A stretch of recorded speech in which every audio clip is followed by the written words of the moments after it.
Monday to Friday night at 8.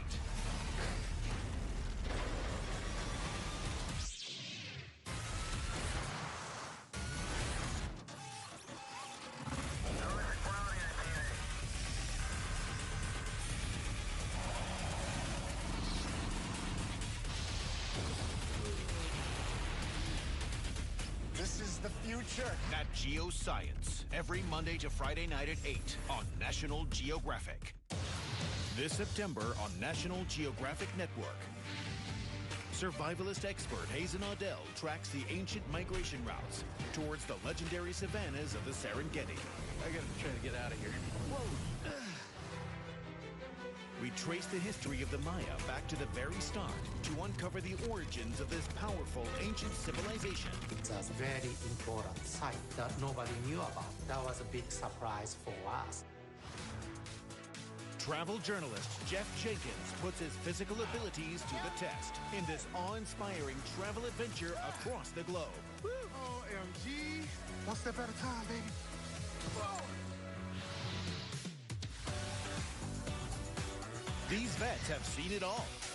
Whoa. Let's see what's going on. And no job is too tough for these Nat Geo Wilds leading now. I'm giving this pig a piggy pedicure. All new this September on National Geographic Network. In 1948, right outside Parkersburg, West Virginia, DuPont built Washington Works, one of the largest plastics manufacturing plants in the world. Earl Tennant lived and worked on his 500-acre farm outside Parkersburg, West Virginia. Earl began seeing dramatic changes in the water on his property. Look at the scum on that water. It ain't fit for cattle to drink. Earl was convinced that the source of the problem was DuPont. He turned to an unlikely champion for help. They brought with them videotapes, photographs, a lot of information about what they've been seeing happening on their property. This is 153 of these animals that I've lost on this farm. If this stuff does this thing to these cattle, what will it do to the human beings? To uncover the truth, Balot filed a motion demanding a full account of what was going into the landfill. We came across a reference to a chemical called PFOA. PFOA stood for perfluorooctanoic acid, also known as C8. Its waterproof qualities made it useful in thousands of household products like carpeting, dental floss, and Teflon pans. As Balot continued examining the documents, he made a shocking discovery. C8 had spread from the factory into the local drinking water. C8 travels in the blood throughout the body where it can enter cells in any organ. It remains in the body for years and remains indefinitely in the environment. Bucky Bailey, whose mother was pregnant with him while working in the Teflon division at DuPont, is now 35 years old. I had an extremely high amount of C8 in my blood. We look at C8 as a product that helps us tremendously. No one really knows the damage that it really does. Armed with proof of DuPont's cover-up, Balot sent his findings to the Environmental Protection Agency. Once the suit was brought, West Virginia mandated DuPont test the water around their plant. 6 water districts tested high for C8. Around 100,000 people were drinking water laced with C8, and they had been for decades. It took 7 years to test the blood of the 69,000 people exposed to the chemical C8 dumped into their drinking water by DuPont. Scientific answers, exposure to this chemical could cause 6 different serious human diseases: testicular cancer, kidney cancer, ulcerative colitis, thyroid disease, preeclampsia, and high cholesterol. People with one of the 6 diseases can sue DuPont for damages. 3,500 people filed personal injury lawsuits beginning in 2013.